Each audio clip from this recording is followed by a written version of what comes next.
Alors aujourd'hui, on va faire une recette typique de Damas qu'on fait au moment du Ramadan. Ça s'appelle le pain du Ramadan, voilà, qui est vendu par des vendeurs ambulants dans la rue, dans les rues de Damas. C'est assez simple, mais c'est très sympa à faire.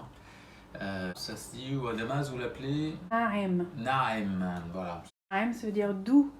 D'accord, ça veut dire doux. Et les marchands ambulants, ils ont un appel spécial. D'accord, dans la rue, pour ça? Oui. Je te laisse le dire parce que... Yelli ramak el-hawa ya Naim. C'est ça, exactement. Voilà, on s'en rappelle bien. Avec quoi on fait le naim, là, le pain du Ramadan? C'est très simple. Il y a de la farine, de l'eau et du sel. Donc là, c'est vraiment pour faire la galette. Et après, on mettra mélasse de date ou de miel de date, qui était l'objet d'un tuto précédent.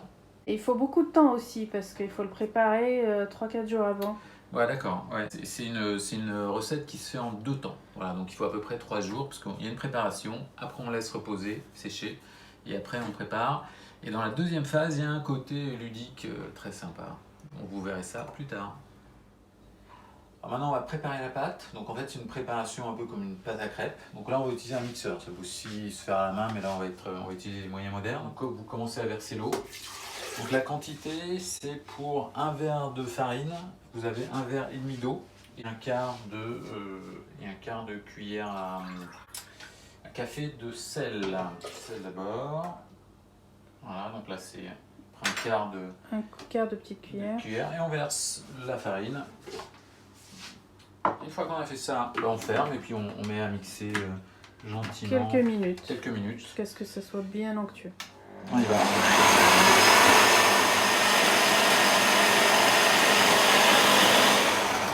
Donc ça y est, les 4-5 minutes de mixage sont passées. Donc maintenant, on va filtrer la pâte pour qu'il n'y ait pas enlever tous les grumeaux. Donc on va passer dans une passoire. Doucement pour qu'on voit l'onctuosité. Voilà, c'est ça là. On voit que c'est en effet un peu onctueux. Un peu comme du pâte à crêpes. Voilà, pâte à crêpes. Et là, on laisse reposer, puis ensuite on passera à la cuisson, mais vous verrez, c'est une cuisson super light. Donc on va laisser reposer genre un quart d'heure, une demi-heure. Voilà, c'est ça, tranquille. Maintenant on va passer à la cuisson, donc pour ça il faut une poêle anti-adhésive, bien anti-adhésive, parce qu'on ne va pas mettre d'huile ou autre pour faire la crêpe. Il faut la mettre à feu moyen, quoi, un moyen plus, quoi, pas à fond, pas trop bas. Là vous avez une louche pour servir.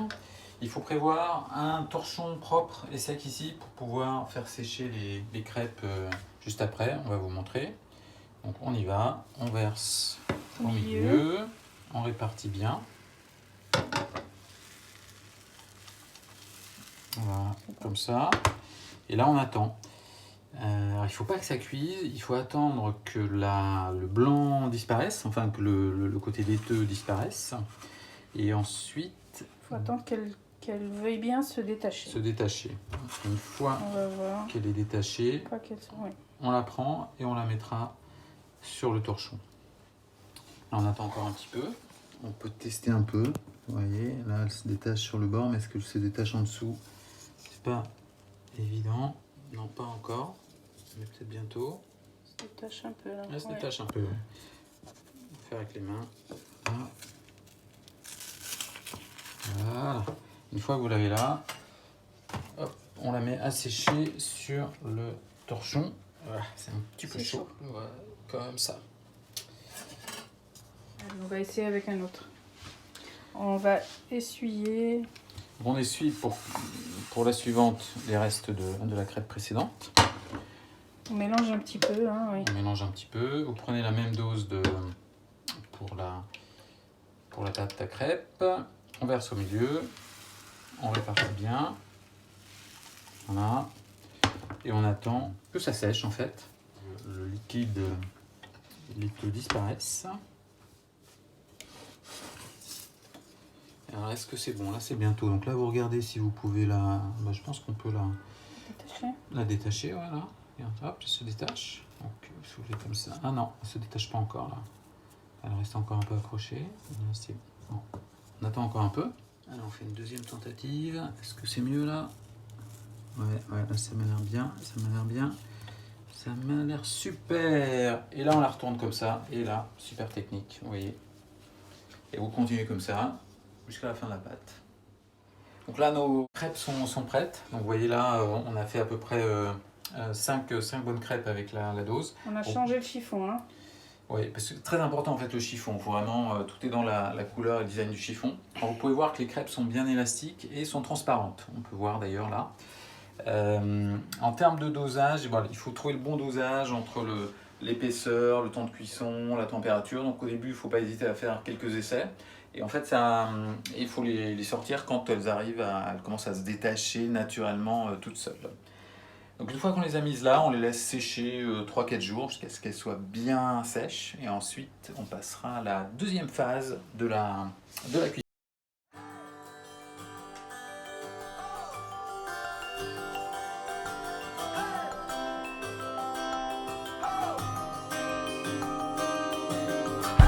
Alors ça y est, 3 ou 4 jours sont passés, donc là nos galettes sont bien sèches, elles sont d'ailleurs très gondolées et on peut voir, hein, vous entendez, c'est du dur. Ça se conserve très longtemps, hein. Ah ouais, là vous pouvez les conserver plusieurs semaines, voire Plusieurs mois. mois, Je crois qu'en Syrie, à Damas, c'est plusieurs mois avant qu'ils préparent ça. Et après, on va les faire cuire dans l'huile chaude. Donc une poêle un peu creuse dans laquelle vous mettez de l'huile à chauffer. De l'huile à frire, hein. De l'huile à frire, ouais, de l'huile de friture. Et puis un plateau avec du papier absorbant, hein, parce qu'une fois qu'elles seront cuites, frites dans l'huile, on les mettra ici à sécher. Et très important, il faut préparer Ah oui, deux cuillères en bois. Ça c'est important au moment de la cuisson, parce qu'il y a une opération, on ne laisse pas juste frire dans l'huile. Vous verrez qu'il y a une opération à faire pendant la cuisson, très importante. Ok, donc là, ça y est, on va y aller. L'huile est à peu près à 180-190 degrés. Donc on va mettre la galette dans l'huile et vous allez voir que rapidement, on va la mettre dans l'autre sens. on la met, voilà, on met dans l'autre sens, on asperge un peu et à un moment, je vais voir qu'elle commence à se transformer et donc là, à se ramollir. Et là, vous appuyez pour qu'elle reste bien plate et qu'elle ne se recourbe pas. C'est un peu de challenge, voilà, et comme ça, et ça fait, et voilà, elle gonfle. Et là, elle commence à roussir un tout petit peu, vous voyez. Donc on laisse encore quelques secondes. Pour qu'elle soit cramée. Voilà, il ne faut pas qu'elle soit cramée. Une fois qu'elle est légèrement rousse, vous la mettez ici. Bon, on va faire un autre. Donc vous prenez votre galette, voilà, donc vous prenez votre galette bien sèche, vous la mettez dans l'huile, voilà. Et là très rapidement, vous avez vos deux, quand ça ramollit, ça s'étend, vous étendez avec les cuillères pour pas que ça se recroqueville. Vous voyez, ça gonfle, hein, c'est très étonnant cette partie-là. Et vous en faites une galette la plus plate possible. Dès qu'elle est un peu rigide, on la retourne. On voit d'ailleurs qu'elle est plus rousse de ce côté-là. Il faut encore se débattre avec elle. C'est bon, là, et voilà. Là, on les goûte. Et on la met à sécher. Pas trop insister. Une fois qu'elle s'est ouverte, il ne faut pas trop insister pour ne pas la casser. Ouais. Et bien maintenant, vos galettes, là, vos galettes les naïm sont prêtes. Donc maintenant, on va passer à la dégustation. Donc vous avez votre miel, typiquement, voilà, votre miel ou mélasse de date. Donc vous en prenez et on fait un quadrillage dans la galette. Et une fois que c'est fait, vous pouvez maintenant vous régaler. Comme une crêpe, mais vous entendez, c'est bien croustillant. Et ça fait le bonheur des enfants au moment du ramadan. Petits et grands, hein, petits et grands enfants. Et en effet, c'est très croquant. Et donc ça s'est vendu dans les rues par des marchands ambulants. Avec un cri bien spécifique. Quel est le cri? Yelli ramak el hawa ya na'im. C'est ça. Ça veut dire quoi? La passion de... Toi que l'amour a jeté au Naïm. D'accord, ok, donc c'est un cri d'amour et de passion. Voilà, donc une recette populaire et sympathique et bien croustillante.